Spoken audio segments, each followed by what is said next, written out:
Hope you all are doing very good. Let's start the new chapter today of class 8th, which is chapter number 13 about crop production and management. Okay, let's start the chapter. Food is the main source of energy for all living things.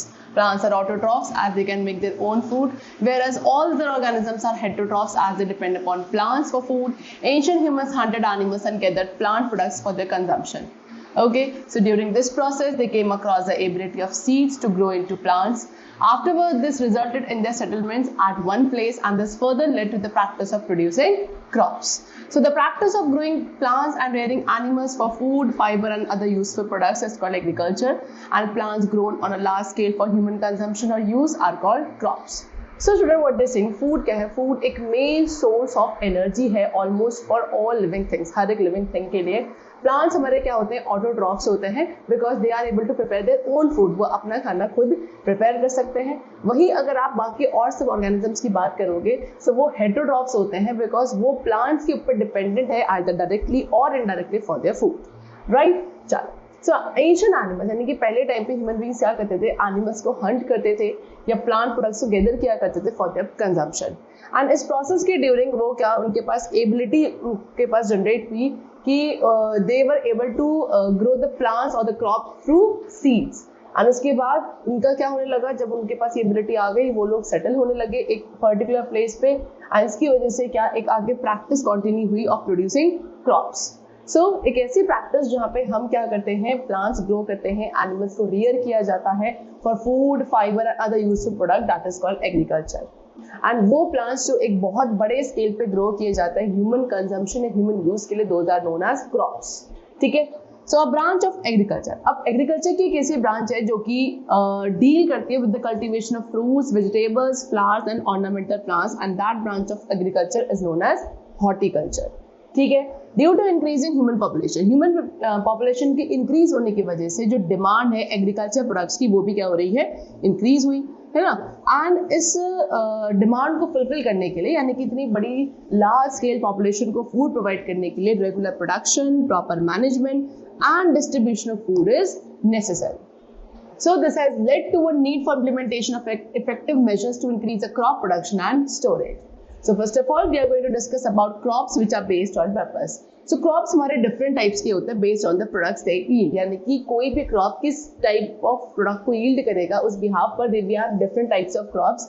And वो crops जो कि basically food purpose के लिए grow किए जाते हैं, they are called food crops. For example, cereals and pulses.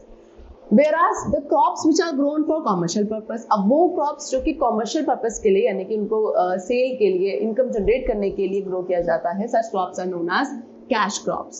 Okay, जितने भी fiber crops है like cotton, jute, rubber, sugarcane, ये सभी आपके cash crops के examples हैं. Then we have what some examples of different types of crops like cereals. Cereals में आपका wheat, rice, maize, barley, oats, bajra, these all are included. Then pulses में gram, soybean, peas, lentils, moong and arhar. Then fruits में we have plum, apple, mango, grapes, guava, papaya, etc. Vegetables में we are having onion, potato, spinach, tomato, cabbage, radish, cauliflower, etc. Spices यानी कि मसाले में क्या क्या, turmeric, ginger, clove, coriander, cardamom, pepper, saffron, etc. Beverages में tea, coffee and cocoa. Sugar में sugar cane and sugar beet. Medicinal plants में mint, deadly nightshade, belladonna, cinchona, isabgol, opium, poppy rose, etc. These are the examples of some medicinal plant. Then we have fiber crops in which we include cotton, jute, flax, hemp, and timber plants when we have teak, oak, mahogany, shisham, etc. Now next we come to crop based on season. अब हम crops को दो groups में और classify करते हैं according to the season in which they are grow. And among those two category of crops, first of all we have rabi crops. So rabi crops वो crops होते हैं which are grown in November, यानी कि इनको नवंबर में grow किया जाता है and उनको हार्वेस्ट किया जाता है in April month. Such crops are known as rabi crops. ठीक है. And rabi crops आपके मॉनसून रेन के ऊपर डिपेंडेंट नहीं होते हैं अपनी ग्रोथ के लिए. For example wheat, barley, mustard, gram and pea. These are examples of rabi crops. Next we have kharif crops. Kharif crops को ग्रो किया जाता है जून मंथ में and then we harvest it in October month. Okay. And ये crops dependent होते हैं monsoon rains पे for their growth. For example rice, maize, bajra, cotton, groundnut etcetera. These are the examples of kharif crops. Now next we come to the topic which is agriculture practices. So cultivation of crops involves several techniques and activities that the farmer has to undertake when crops are sown, harvested and stored, and these different practices adopted to grow various types of crops are collectively called agriculture practices. Okay so जब crops को cultivate किया जाता है, यानी कि crops के cultivation में several techniques, several activities involve करी जाती है जो कि एक फार्मर करता है जब क्रॉप्स को पहले सो करेंगे, हार्वेस्ट करेंगे एंड स्टोर करेंगे। ठीक है, सो ये सारी डिफरेंट प्रैक्टिसेस जिनको अडॉप्ट किया जाता है to grow various different types of crops, these all different practices are collectively known as agriculture practices. So कुछ common agriculture practices हैं which have been listed to us, that is preparation of soil, selection and sowing of seed, addition of manure and fertilizer, irrigation, that is watering of crops, then we have to protect the crops from weeds and pests, then harvesting, threshing and winnowing, and at the last storing the produce. So now we are going to discuss all these practices one by one in the series also.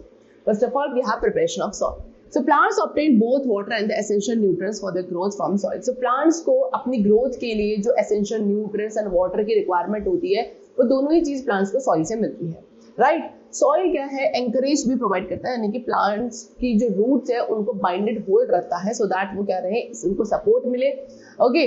And the roots bind themselves to the soil particles. So hence the right kind of soil is very important for crop production. इसीलिए एक अच्छी तरीके की soil जो है वो बहुत जरूरी है क्रॉप प्रोडक्शन के लिए। Ploughing and levelling, ploughing and levelling दो टेक्निक्स है जिनको यूज किया जाता है सॉइल को प्रिपेयर करने के लिए before the seeds are sown. Okay, so first of all we are going to discuss about ploughing. What is ploughing? Plowing is done to loosen and turn the soil and provide aeration. This helps in the easy penetration of roots and remove seeds. Plowing क्या है? Plowing करा जाता है सबसे पहले क्या, soil को loose करने के लिए। ओके, सॉइल के जो पार्टिकल्स हैं या जो उनके बड़े बड़े लम्प्स हैं उनको लूज करना, एंड सो दैट उसमें क्या है, एरेशन प्रोवाइड, एयर के लिए स्पेस बने, so that air particles could move around it. इसकी वजह से क्या होता है, रूट्स, जब आप अच्छे से फ्लोइंग करते हो सॉइल की, इसकी वजह से रूट्स इजीली पेनिट्रेट कर पाती हैं और उसके अंदर जो वीड्स हैं वो रिमूव हो जाती हैं। ट्रेडिशनली यानी कि पहले प्लोइंग को किया जाता था एक वुडन प्लो का यूज करके। वुडन प्लो के अंदर एक लॉन्ग वुडन रॉड होती थी जिसको आप प्लो शाफ्ट कहते थे, एंड उस शाफ्ट के एक एंड पे हैंडल होता था, ओके, जबकि दूसरे एंड को अटैच किया जाता था एक बीम के साथ जिसको हम एनिमल्स की नेक के ऊपर प्लेस करते थे, एंड वो ही उस प्लो को क्या करके जाते थे, पुल करके जाते थे, like this is a traditional method of ploughing. Okay, and the plough contains a part called the plough share. अब प्लो के अंदर एक पार्ट होता था जिसको प्लो शेयर कहते थे। प्लो शेयर में क्या, एक आयरन स्ट्रिप थी जो सॉइल को डिग करते हुए जाती थी और उसको लूज करती थी, जैसे जैसे एनिमल्स क्या करेंगे, उस प्लो को पुल करेंगे, राइट? लेकिन आज के टाइम पे प्लोइंग को यूज किया जाता है, ये सॉरी डन किया जाता है कुछ इंप्लीमेंट्स का यूज करके, that is cultivators. Okay, cultivators को ट्रैक्टर्स या टिलर्स के थ्रू ड्राइव किया जाता है, एंड ये एक मॉडर्न टेक्निक है जो कि काफी सारा टाइम एंड एफर्ट सेव करती है for the farmers. The next we have advantages of plowing. अब plowing के क्या क्या advantages हैं? Number one, loosening of soil particles allow easy growth of roots. जब आप soil particles को lose कर देते हैं उससे क्या होता है, growth easily हो पाती है roots की। Plowing provides aeration. Plowing के through soil को aeration provide किया जाता है जिसकी वजह से roots easily respire कर सकती हैं, and bacteria की growth में भी help होती है to support decomposition of organic matter. Then ploughing क्या करता है, सॉइल को टर्न करता है एंड उसके अंदर जो मिनरल रिच ह्यूमस है उसको मिक्स होने में हेल्प करता है विद द सॉइल। तो इस तरीके से ह्यूमस जो है वो रूट्स के लिए इजीली एक्सेसिबल हो जाता है। After that ploughing allows a uniform distribution of manure and fertiliser. Ploughing के थ्रू मैन्योर एंड फर्टिलाइजर्स का यूनिफॉर्मली डिस्ट्रीब्यूशन होता है throughout the soil. Okay, ploughing helps in bringing nutrient rich soil to the top for plant use. Ploughing undesirable plants जिनको आप weeds कहते हैं उनको remove करने में हेल्प करता है। प्लोइंग के थ्रू सॉइल जो है वो मॉइस्चर को रिटेन कर पाती है for a longer duration. Next we have levelling. The plowing of a field makes the surface of the field rough, which can disrupt the circulation of water at the time of irrigation and sowing the seed at equal depth. So, एक field की जो ploughing है वो क्या करती है, हमारे field के सरफेस को रफ बना देती है जो कि वाटर के सर्कुलेशन को डिस्टर्ब करता है इरिगेशन टाइम पे, एंड सीड्स को सो करते वक्त भी एट इक्वल डेप्थ। सो इसकी वजह से क्रम्स का फॉर्मेशन होने लगता है, यानी कि बड़े बड़े लम्स बन जाते हैं सॉइल के, एंड ये जो लम्स है इनको ब्रोक किया जाता है, यानी कि इनको ब्रेक किया जाता है, क्रश किया जाता है एक वुडन प्लैंक या आयरन प्लैंक का यूज करके जिसको आप लेवलर कहते हैं, है ना? इसकी वजह से सॉइल की हम लेवलिंग करते हैं and this practice is called levelling. Now what are the advantages of leveling? Number one, levelling के थ्रू वाटर एंड फर्टिलाइजर का यूनिफॉर्म डिस्ट्रीब्यूशन होता है. देन अगेन ये मॉइस्चर का जो लॉस होता है उसको रिड्यूस करता है एंड सॉइल इरोजन को भी रिड्यूस करता है.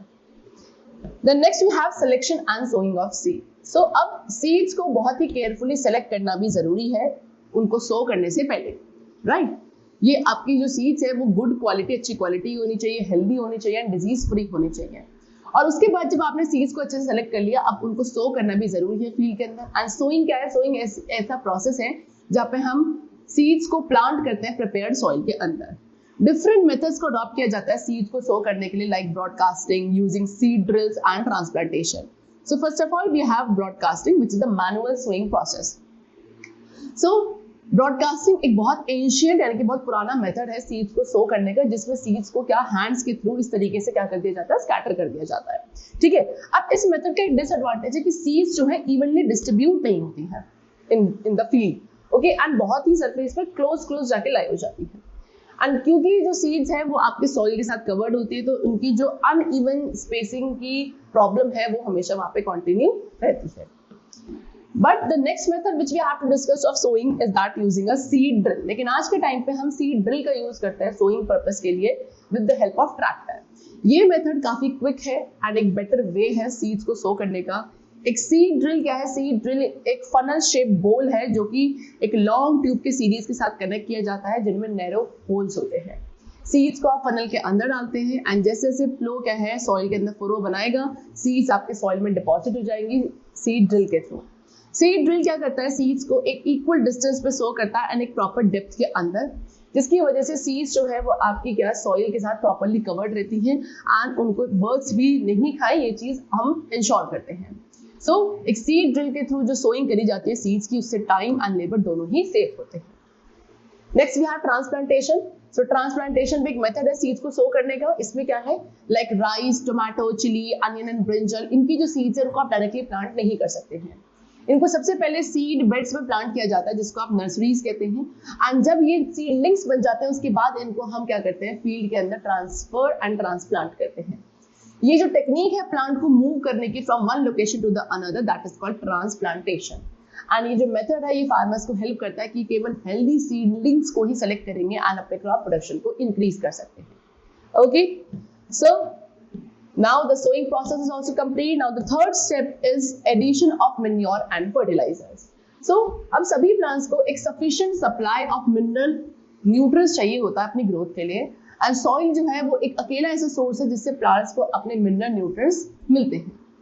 The continuous cultivation on a patch of land makes it deficient in minerals nutrients. लेकिन जब हम किसी एक पैच ऑफ लैंड पे कंटिन्यूसली कल्टीवेशन करते हैं उससे वो सॉइल जो है या वो जो फील्ड है वो मिनरल न्यूट्रिएंट्स में डिफिशिएंट हो जाता है.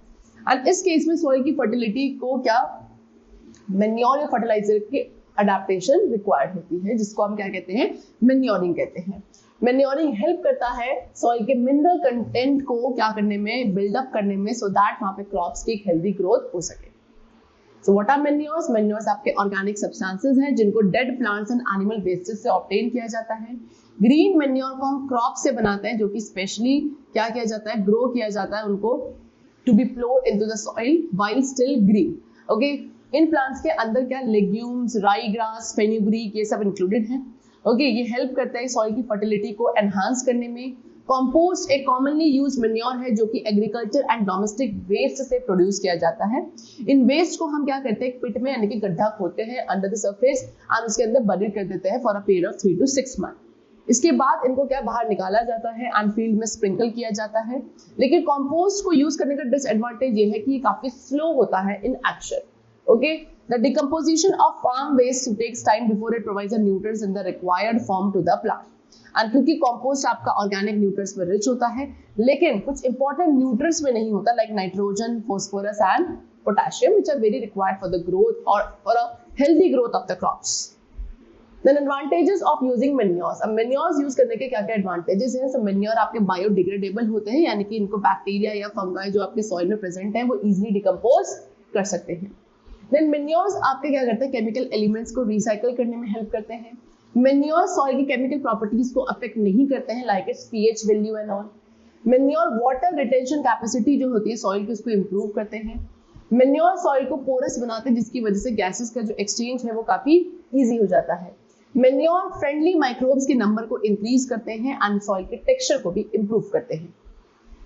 Then next we have what fertilizers. What are fertilizers? Fertilizers are man-made chemical substances. Fertilizers क्या है? Man-made chemical substances होते हैं, okay? So, जिनमें आपके one or more nutrients present होते हैं जो कि plants की growth के लिए बहुत essential है। Farmers generally inorganic chemical fertilizers के use को prefer करते हैं, like urea, ammonium sulfate, superphosphate, nitrophosphate, etc.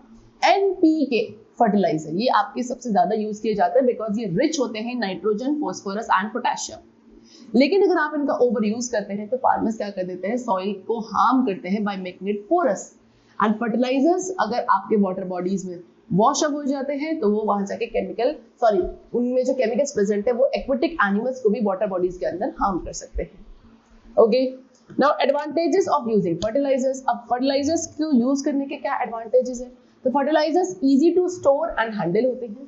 Fertilisers क्योंकि वाटर सॉल्युबल हैं सो इनको इजीली प्लांट्स एब्जॉर्ब करते हैं एंड क्रॉप प्रोडक्शन को एनहांस करने में हेल्पफुल होते हैं। Now there is a difference between manure and fertiliser. So manure वो ऑर्गेनिक मैटर है जो सॉइल को रिप्लेनिश करता है with the nutrients, and fertilisers क्या है? फर्टिलाइजर्स केमिकल सब्सटेंसेस हैं जो सॉइल की फर्टिलिटी को मेंटेन रखते हैं by adding required minerals to the soil. Manure is clean and ये सॉइल को पोल्यूट नहीं करते। फर्टिलाइजर्स का जो ओवर यूज है वो सॉइल की फर्टिलिटी को रिड्यूस कर सकता है एंड उसको टॉक्सिक भी बना सकता है उसको। Then manure provides a lot of humus. Manure soil को लॉट ऑफ ह्यूमस यानी काफी अच्छा खासा अमाउंट ऑफ ह्यूमस प्रोवाइड करते हैं। फर्टिलाइजर्स किसी भी टाइप के ह्यूमस को नहीं प्रोवाइड करते to the soil. Manure favourable conditions provide करते हैं for the growth of microbes, लेकिन फर्टिलाइजर्स फेवरेबल कंडीशंस प्रोवाइड नहीं करते हैं for the growth of microbes. Manure relatively less rich है इन प्लांट न्यूट्रिएंट, जबकि फर्टिलाइजर्स काफी रिच होते हैं प्लांट न्यूट्रिएंट्स में like nitrogen, phosphorus and potassium. Manures का स्टोरेज काफी कॉम्प्लिकेटेड है जबकि फर्टिलाइजर्स को इजीली स्टोर किया जा सकता है, बस कंडीशन ये है कि आप इन्हें मॉइस्चर से दूर रखेंगे। मैन्योर को इजीली फील्ड में प्रिपेयर किया जाता है एंड फर्टिलाइजर्स को फैक्ट्रीज में प्रिपेयर किया जाता है। Now next we come to natural methods for replenishing the soil with nutrients. अब कुछ नेचुरल मेथड्स हैं जिसके थ्रू हम सॉइल को न्यूट्रिएंट्स से क्या कर सकते हैं, रिप्लेनिश कर सकते हैं। So as we know, fertile soil is one of the foundation of a healthy and productive garden. ठीक है, एक हेल्दी एंड प्रोडक्टिव गार्डन के लिए सबसे पहला जो रिक्वायरमेंट है, फाउंडेशन है, that is fertile soil. Fertile soil क्या? Structure, mineral and correct amount of living organism and decaying organic matter provide करता है टू द प्लांट रूट्स। लेकिन अगर आप कॉन्टिन्यूस प्लांटेशन करते हो क्रॉप्स का एक फील्ड पे, उससे उसकी सॉइल की फर्टिलिटी अफेक्ट होती है। प्लांट सभी न्यूट्रिएंट्स को यूटिलाइज करते हैं सॉइल के अंदर से, जिसकी वजह से न्यूट्रिएंट्स का डिप्लीशन होता है in the soil and as a result soil की फर्टिलिटी रिड्यूस हो जाती है ड्रास्टिकली। इसीलिए फार्मर्स को डिफरेंट मेथड्स का यूज करना चाहिए सॉइल की फर्टिलिटी को मेंटेन करने के लिए या लॉस्ट न्यूट्रिएंट्स को रिप्लेस करने के लिए। Okay, now what are those methods? First of all, keeping the field fallow. ठीक है, तो यानी कि यहाँ पे आपको क्या रखना है, फील्ड को फेलो रखना है। That is an easy method of increasing soil fertility by living land without farming for a few season. बहुत सिंपल सा मेथड है सॉइल की फर्टिलिटी को इंक्रीज करने के लिए। यहाँ पे आप अपनी लैंड को क्या छोड़ देंगे कुछ मंथ्स के लिए, कुछ सीजन्स के लिए विदाउट फार्मिंग, यानी कि उसको कोई फार्मिंग करी ही नहीं चाहिए। ओके, अब इस प्रोसेस में क्या होगा, न्यूट्रिएंट्स जो है सॉइल में रिप्लेनिश होंगे डेड प्लांट्स एंड एनिमल्स के डिकम्पोजिशन के through. Okay, then second method we have crop rotation. Crop rotation is a method of growing 2 or more crops alternatively on the same land in the same season. Crop rotation एक ऐसा method है जहाँ पे आप 2 या 2 से ज्यादा crops को alternatively same land same season पे ग्रो करते हैं। फॉर एग्जाम्पल, आपने एक सीजन क्या करा, वीट को ग्रो किया, ओके, एंड एक legume crop like peas, gram and groundnut को आप सेम लैंड पे ग्रो करेंगे नेक्स्ट में। तो ये जो लेग्यूमिनस प्लांट्स की रूट्स होती हैं, इनके पास एक नाइट्रोजन फिक्सिंग बैक्टीरिया होता है which is called rhizobium, and ये बैक्टीरिया क्या करता है, एटमॉस्फेरिक नाइट्रोजन को वाटर सोल्यूबल नाइट्रोजन कंपाउंड्स में कन्वर्ट करता है जिसको प्लांट्स यूज कर सकते हैं, and then soil is ready for the next crop. Then third method which we have is mixed cropping. Mixed cropping में क्या है, इसमें आप 2 और मोर क्रॉप्स को ग्रो करते हैं साइमल्टेनियसली, यानी कि एक साथ ही इन द सेम फील्ड। अब ये क्रॉप्स को सिलेक्ट किया जाता है on the fulfilment of the nutrient requirement of the other crop. ठीक है, यानी कि कोई भी लेग्यूमिनस क्रॉप जैसे कि पीस, बीन या cereal crop such as wheat और राइस, आप इन दोनों को एक सेम फील्ड में सेम टाइम पे ग्रो कर सकते हो, एक कोई लेग्यूमिनस प्लांट या एक कोई cereal crop. Next we have topic of irrigation. ठीक है, irrigation is a supply of water to the crops at appropriate interval. Irrigation क्या है? ये एक मेथड है जहाँ पे वाटर सप्लाई किया जाता है क्रॉप्स को एक एप्रोप्रिएट इंटरवल पे। इंडियन फार्मर्स जो है मेनली रेनफॉल पे डिपेंडेंट होता है, बारिश के ऊपर डिपेंडेंट होते हैं, जबकि कुछ ऐसे प्लेसेस है जहाँ पे क्या होता है, रिवर सोर्स है वाटर सप्लाई के लिए। ओके, एंड कुछ सोर्सेस और भी हैं वाटर के for irrigation, that is well, tubewell, pond, lake, dams and canals. So first of all we have to discuss the traditional methods of irrigation. ठीक है, पहले टाइम पर जो ट्रेडिशनल मेथड्स यूज किए जाते थे इरिगेशन के, सो ट्रेडिशनल मेथड्स जो इरिगेशन के थे वो लेस एफिशिएंट थे लेकिन चीपर थे as compare to modern methods. ठीक है, उनमें से कुछ मेथड्स है लाइक पुली सिस्टम जिसको आप मोड कहते हैं, chain pump, rahat with that is lever system and dhekli. लेकिन आज के टाइम पे इन ट्रेडिशनल मेथड्स को रिप्लेस किया जाता है बाय पंप सेट जिनमें इलेक्ट्रिसिटी या डीजल की रिक्वायरमेंट होती है to function. Okay, they have given you the traditional methods that is moat, rahat, chain pump and dhekli. Now we have some modern methods of irrigation, that is sprinkler system and drip irrigation pipe. So first of all sprinkler system. Sprinkler system में क्या किया जाता है, water को systematically distribute किया जाता है एक सेट ऑफ परपेंडिकुलर पाइप्स के थ्रू, उसके थ्रू पंप किया जाता है जिनमें क्या ऊपर टॉप पे रोटेटिंग नोजल्स होते हैं। ये मेथड काफी इफेक्टिव है ऐसे प्लेसेस पे जहाँ पे वाटर का अनइक्वल डिस्ट्रीब्यूशन होता है। Next we have drip system. Drip system method को हम माइक्रो इरिगेशन भी कहते हैं। इस मेथड में बिल्कुल भी पानी का वेस्टेज नहीं होता है बिकॉज इसमें वाटर को ड्रिप बाय ड्रिप बहुत ही स्लोली सप्लाई किया जाता है to the roots of the plant. Okay, ये आपका बेस्ट मेथड है इरिगेशन का for garden, trees and fruit plants. Now next we come to protection from weeds. So in a field, अब एक फील्ड के अंदर प्लांट्स जो कि अदर देन क्रॉप प्लांट्स हैं उनको ग्रो किया जाता है उनके खुद पर। ठीक है, यानी कि एक फील्ड के अंदर जो क्रॉप प्लांट्स हमने ग्रो किए हैं दैट इज फाइन, लेकिन उसके अलावा कुछ ऐसे भी प्लांट्स हैं जो खुद से ग्रो कर जाते हैं, उन प्लांट्स को क्या कहा जाता है, वीड्स कहा जाता है। तो कुछ कॉमनली फाउंड वीड्स जो फील्ड में होते हैं that is plant like wild oat, chenopodium, parthenium anthracis and wild grass. So unwanted plants यानी कि इन वीड्स को रिमूव करने का process from the field in which crop plants are grown is called weeding. एक ऐसा फील्ड जहां पे हमने क्रॉप प्लांट्स को ग्रो किया है उस फील्ड में से इन अनवांटेड प्लांट्स यानी कि वीड्स को रिमूव करने का process is called weeding. Okay, so weeding काफी नेसेसरी है बिकॉज वीड्स क्या करते हैं, क्रॉप प्लांट्स के साथ कॉम्पीट करते हैं for water, nutrients, space, air and light. इसकी वजह से क्या होता है, जो आपके क्रॉप प्लांट्स है उनकी ग्रोथ को इफेक्ट होता है। कुछ वीड्स जो है हार्वेस्टिंग में भी इंटरफेयर करते हैं एंड कुछ आपके पॉइजनस होते हैं एनिमल्स एंड ह्यूमन बींग्स के लिए।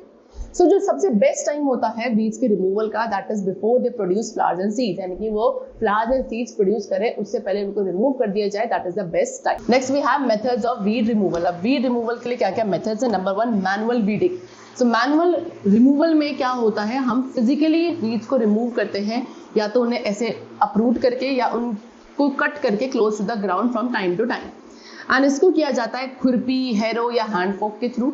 एंड एक सीड ड्रिल को भी आप यूज कर सकते हो वीड्स को अपरूट करने के लिए। Then the next method which we have for weeding that is weedicides. Weedicides क्या होते हैं, ये केमिकल्स होते हैं जो कि वीड्स को डिस्ट्रॉय करते हैं विदाउट अफेक्टिंग द क्रॉप। ठीक है, कुछ कॉमनली यूज वीडीसाइड्स हैं that is 2,4-D that is dichlorophenoxy acetic acid, MCPA that is 2-methyl-4-chloro-1-phenoxy acetic acid, dalapon etcetera.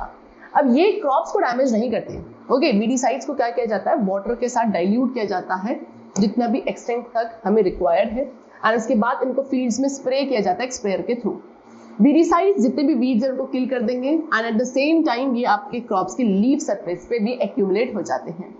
इसीलिए आपको एडवाइस किया जाता है कि वेजिटेबल्स या फ्रूट्स को हमें प्रॉपर्ली वॉश करना चाहिए उनको कंज्यूम करने से पहले, बिकॉज अगर हम उन वीडीसाइड्स को भी यूज कर लेंगे तो उससे एक हमारी क्या होगी, कंज्यूम कर लेंगे तो हमारी हेल्थ पे इफेक्ट पड़ेगा because they are basically chemical substances only, right. लेकिन वीडीसाइड्स का यूज करने से जो फार्मर्स है उनकी हेल्थ को भी इफेक्ट होता है, इसीलिए उन्हें इन केमिकल्स का यूज करना चाहिए बहुत ही केयरफुली। उनको अपने नोज, माउथ को एक क्लॉथ पीस के थ्रू इस प्रोसेस के दौरान क्या करना चाहिए, कवर कर लेना चाहिए properly. The next we have protection from pest. अब क्रॉप्स को हमें क्या प्रोटेक्ट करना पड़ता है सो दैट वो वेराइटी ऑफ एनिमल से भी डैमेज ना हो, like insect which is locust, termite etcetera and rodent that is rat. अब ऐसे एनिमल्स को पेस्ट कहा जाता है। क्रॉप्स जो है वेरियस माइक्रो ऑर्गेनिज्म के थ्रू भी अटैक किए जा सकते हैं like bacteria, virus and fungi. जिसकी वजह से सेवरल डिजीजेस हो सकती हैं एंड ये डिजीजेस हमारे पूरे ईल्ड प्रोडक्शन को भी रिड्यूस कर देती है।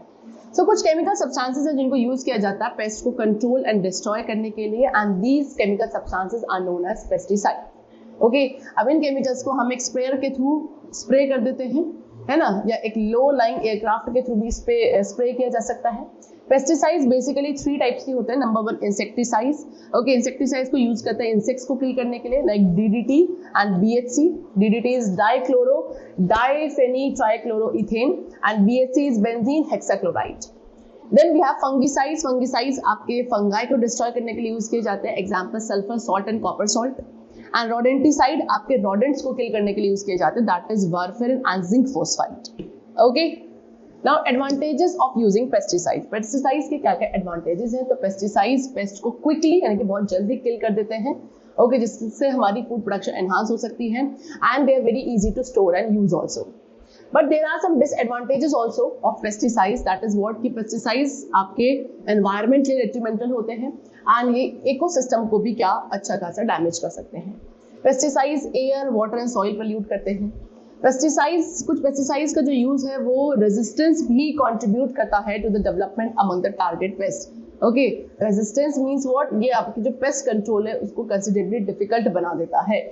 पेस्टिसाइड्स का एक्सपोजर क्या कर सकता है? हमारे इम्यून सिस्टम को भी डैमेज कर सकता है। हमारा एंडोक्राइन सिस्टम जो है पर्टिकुलरली सेंसिटिव होता है किसके लिए? पेस्टिसाइड्स के लिए।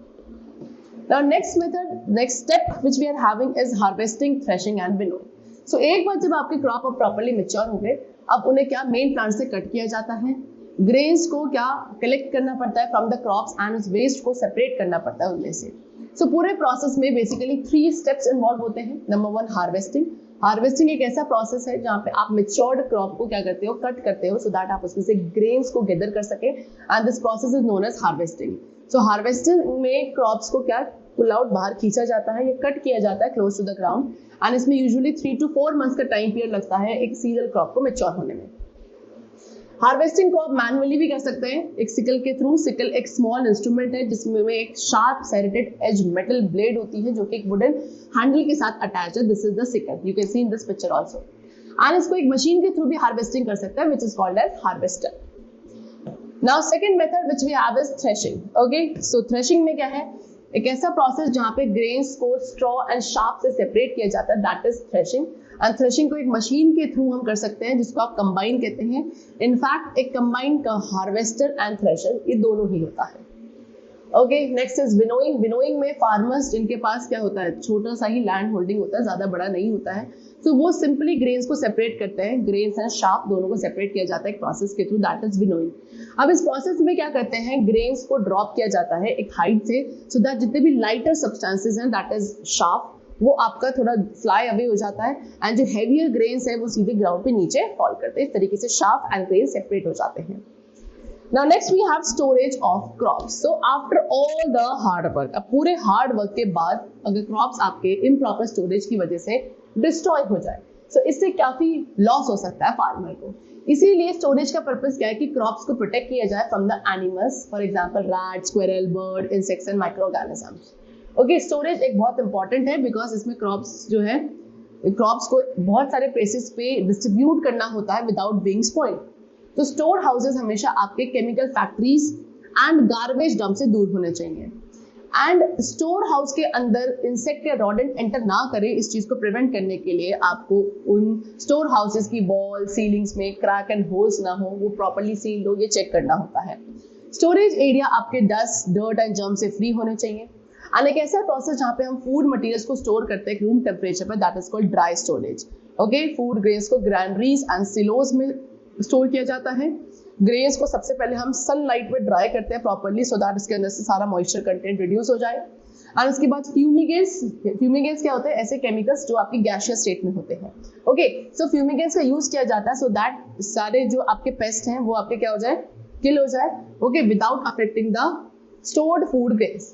वेजिटेबल्स जो है वो भी आपके कुछ ही डेज में स्पॉइल हो जाती हैं, इसलिए उनको भी रेफ्रिजरेटेड वेयर हाउसेज में रखा जाता है या कंटेनर्स में रखा जाता है before and during transportation. Next we are having the topic of animals as source of food. So animals are also the important source of food for us like plants. Just like crop production, we need animals to be raised carefully to get food from them. Animals are reared on a large scale to produce food. So animals भी क्या है एक important source of food है हमारे लिए like plant only. Okay, तो जैसे कि हम crop production करते हैं ऐसे ही हमें animals को भी बहुत carefully raise करना पड़ता है so that हम उनसे food derive कर सकते हैं. Animals को एक large scale पे rear किया जाता है for food produce. Okay so ये जो large scale rearing caring and breeding होती है डोमेस्टिकेटेड एनिमल्स की for food and food product that is called animal husbandry. Okay so animals को डिफरेंट पर्पस के लिए रेज किया जाता है एनिमल हस्बेंड्री के अंदर जिसको आप क्या कहते हैं उन एनिमल्स को लाइव स्टॉक कहा जाता है. So let us know about the food items we get from animals. अब हम क्या करेंगे कुछ फूड आइटम्स के बारे में डिस्कस करेंगे जो हमें एनिमल से मिलता है. Number 1 milk. So animals which give us milk are called dairy animals और मिल्क एनिमल्स. ऐसे एनिमल्स जो हमें मिल्क प्रोवाइड करते हैं उनको आप डेयरी एनिमल्स या मिल्क एनिमल्स कहते हैं. काउ बफलोस ये क्या है ये आपके मेन मिल्क एनिमल्स हैं. उसके अलावा कुछ और भी एनिमल्स हैं जो हमें मिल्क प्रोवाइड करते हैं that is goat and camel. And इन एनिमल्स के जो मिल्क है उसको यूज किया जाता है मिल्क प्रोडक्ट्स बनाने के लिए भी like ghee butter curd and cheese. Next we have meat. Okay अब वो एनिमल्स जो मीट प्रोड्यूस करते हैं हमारे लिए वो मेनली कौन कौन से goat chicken and fish. And कुछ और भी सोर्सेज हैं मीट के for the humans that is sheep prawns shrimp etcetera. Next we have eggs. Eggs producing animals आपके hen डक एंड टर्की होते हैं. इनको आप पोल्ट्री बर्ड्स भी कहते हैं. ओके एंड एक ऐसी प्रैक्टिस जहाँ पे हम एग प्रोड्यूसिंग एनिमल्स को ब्रीड करते हैं उनको अच्छे से उनकी क्या की जाती है रेयरिंग एंड कीपिंग करी जाती है. That practice is known as poultry. So poultry products जो हैं वो हमें खाने चाहिए because they are rich sources of protein. And the last we have honey. So insects जो हमें हनी प्रोवाइड करते हैं दे आर हनी बीज. ओके हनी बीज क्या करते हैं हनी को स्टोर करते हैं बी हाइव के अंदर. एंड एक ऐसी प्रैक्टिस जहाँ पे हनी बीज को रेयर किया जाता है for large scale production of honey that is called apiculture. Okay चलो so the chapter is completed. I hope you all must have understood the chapter very clearly. Let's meet very soon in the next class. So then take care and thanks to everyone.